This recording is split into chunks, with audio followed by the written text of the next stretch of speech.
Okay, some more store cupboard stuff. So we're switching to and from wild herbals and store cupboard stuff. These are amazing. I first started to use wild oregano oil about 3 or 4 years ago when I had a very painful abscess on my tooth. It was so sore I could barely think straight. And I started using this, and it wasn't the only thing that helped that time. I was also doing some oil pulling, which I'll talk about in a moment when I get on to teeth.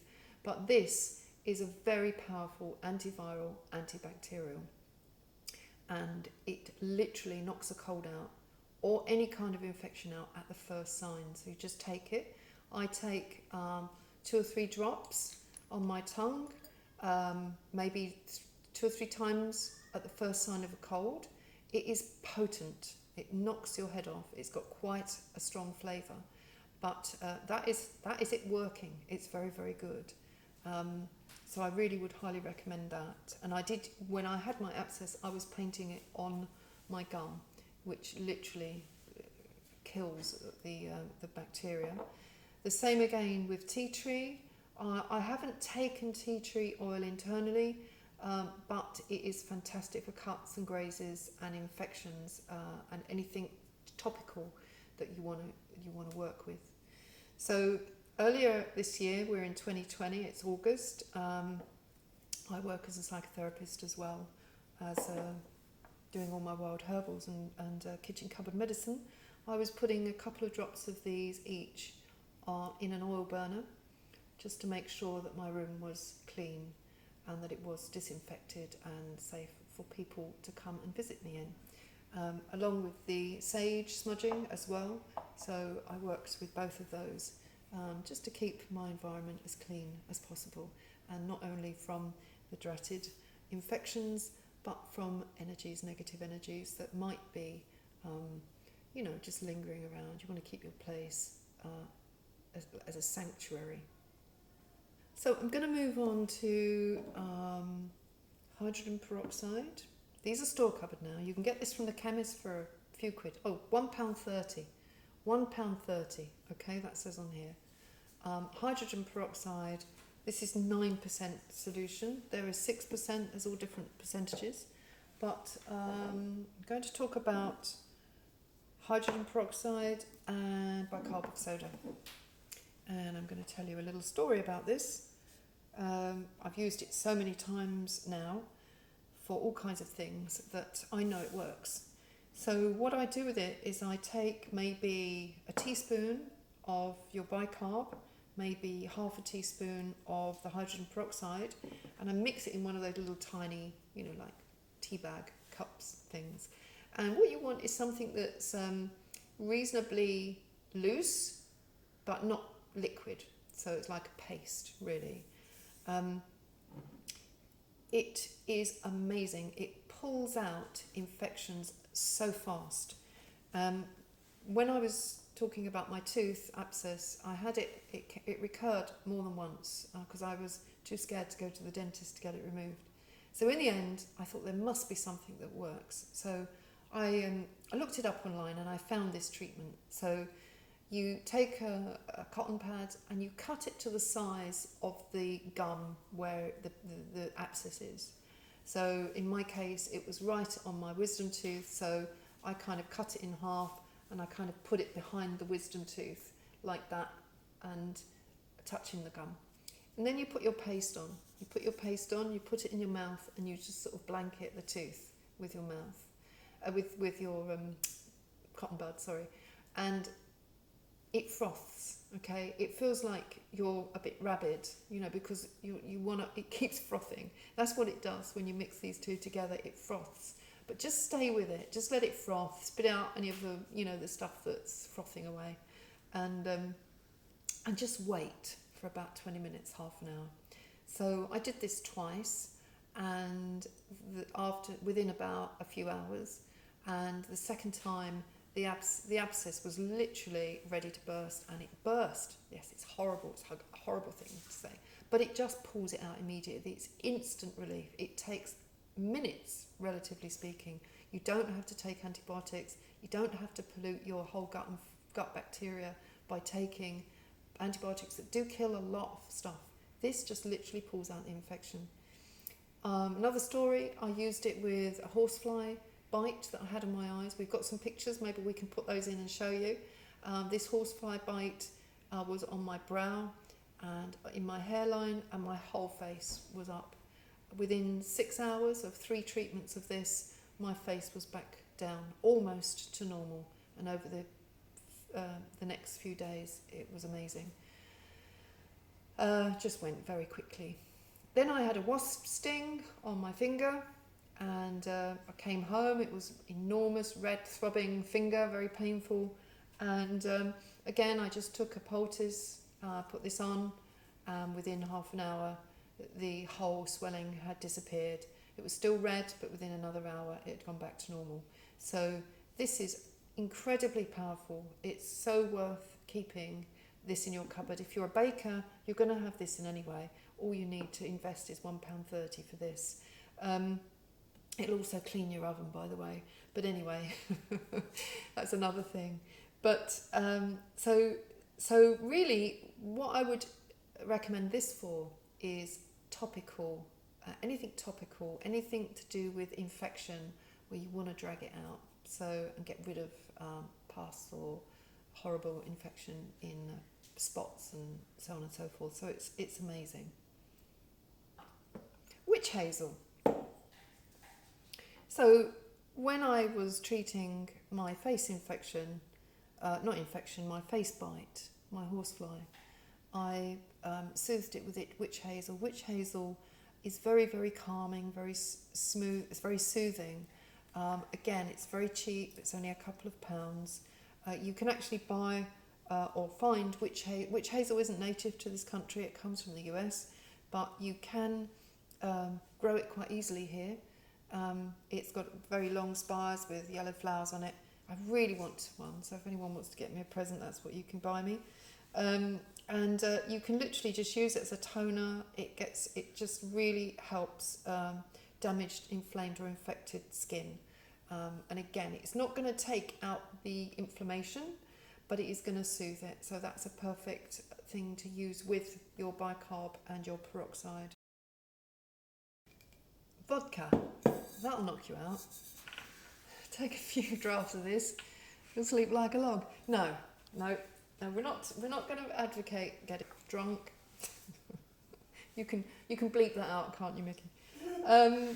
So what I've got here is my first ever tincture, and a tincture is made with alcohol. Tinctures have a different effect on the body from dried herbs and teas. So these are more concentrated and they have a different effect. So you do need to be aware of what it is you're taking. Now this, I haven't got an example of self-heal unfortunately, but I'm sure we can find one and just put a little picture here. It's found on almost every lawn in the world. So a lawn is going to have self-heal on it.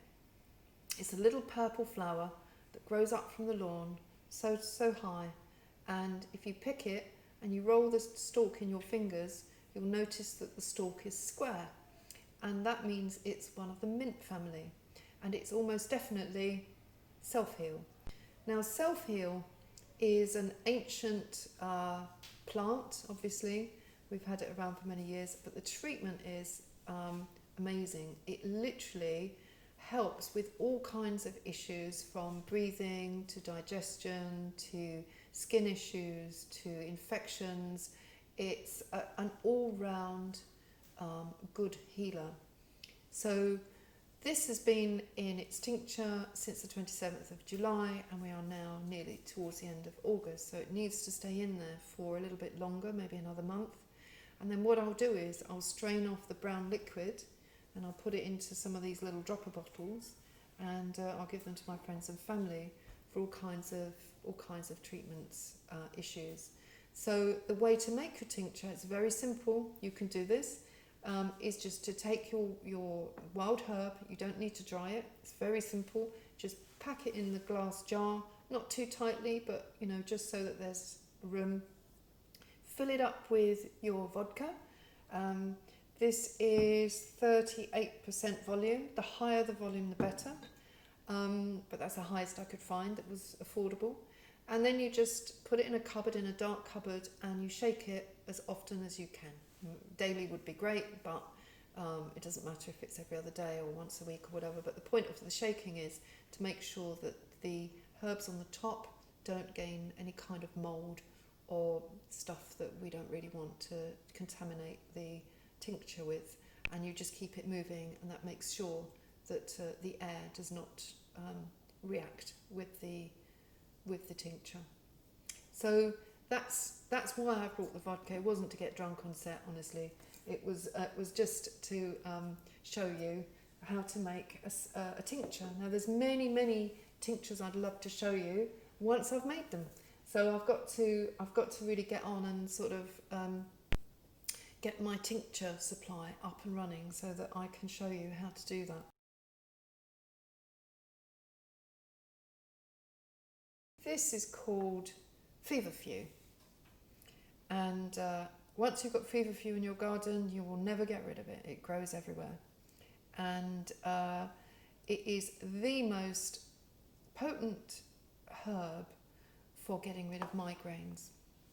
So what you would do is you would take a piece like this, maybe the top half there with the flowers and a few leaves, and you would steep it in hot water, and you would then drink it. Now, just a contraindication here. It's not really a contraindication, but just a slight warning. It's disgusting. It's a foul-tasting herb, but it's very bitter. But it is amazing. So you take it with a teaspoon of honey, and immediately it takes the edge off of that awful bitterness. But if you drink this down, it is amazing at getting rid of migraines and very heavy-duty headaches. Now, I had a terrible migraine, must have been about a year ago, and I'd been studying this for some time, and I thought, I'm really going to put this to the test now, because I really wasn't well all day long. So I drank a cup of this tea. Foul, it was the first time I'd ever drunk it, but I drank it, and it helped. It helped it, but I thought, there's something else I know that's going to help me. So I went and got I got my Epsom salts out of the bath room.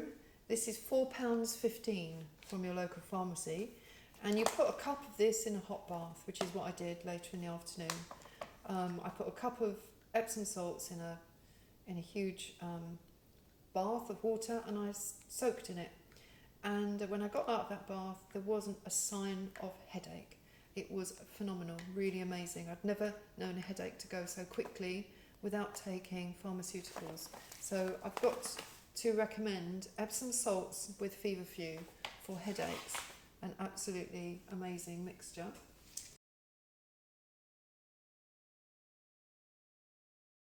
Comfrey leaf. This is comfrey. Comfrey is very soft, it's very smooth. It grows, once you've got it, you can't get rid of comfrey. It's a wonderful herb. It grows in a kind of like a big bush of beautiful leaves. It has a long flower that comes out. Twice a year you get flowers on it, and they're white flowers usually. You can also have, you can also have purple flowers, and comfrey is also known as nipbone. You can make a salve with it, which I'll get onto salves another day. At the moment I'm just looking at the actual herbs and how I use them. But comfrey is known as nipbone because it has I can't remember the name of it, maybe we'll find it before long and put it on the video. There's a substance in comfrey that actually helps formulate bone, and what you do with it, I had a very torn shoulder muscle and shoulder arm a few months ago, and we just chopped it up small, and you then literally put it on your skin, and you bind it with some coconut oil, and you bind it with a tea towel, and you just leave it there. Now it does itch. You want to scratch it when it's doing it, but that's it doing its work. It's also got some very fine hairs on it, So very fine hair, so probably that's just, you know, the hairs itching your skin. So yeah, and it is amazing. Again, it really does help with pain in the body, joints, any kind of muscle ache, and in particular any wounds or broken bones. It works well with that.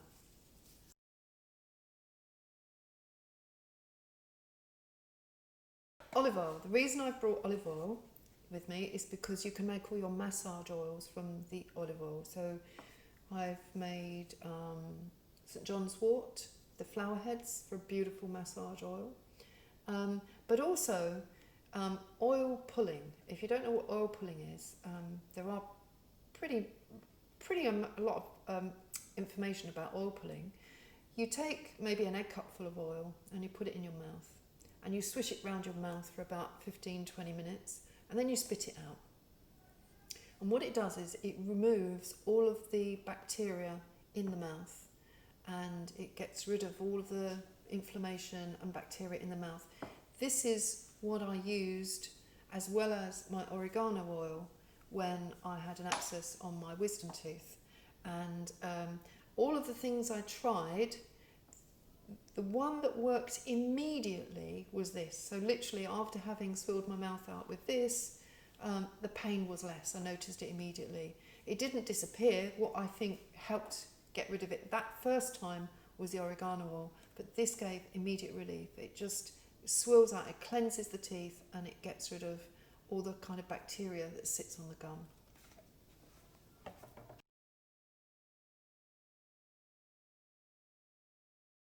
Castor oil. Castor oil. Again, you can buy this from the chemist, it's very cheap. It's probably a bit more than the others, probably about £6. I don't have a price tag on it. But again, castor oil has been used for absolutely centuries and centuries. It does help the circulation of tired skin. I'm reading on the back here. But what I've used it for, again, is inflammation in the gum. And also, this will really cure you of any kind of constipation. So beware, you know, take a few tablespoons of this. They used to talk about this, didn't they, in old films, you know, castor oil and orange juice. But it really does heal the gut. So, my witchy friends, remember, I'm only sharing what I'm learning and I'm not a qualified medical practitioner. Do seek medical advice from a registered practitioner and do not rely on my research alone. I hope you enjoy learning with me, and I'll see you in the next video.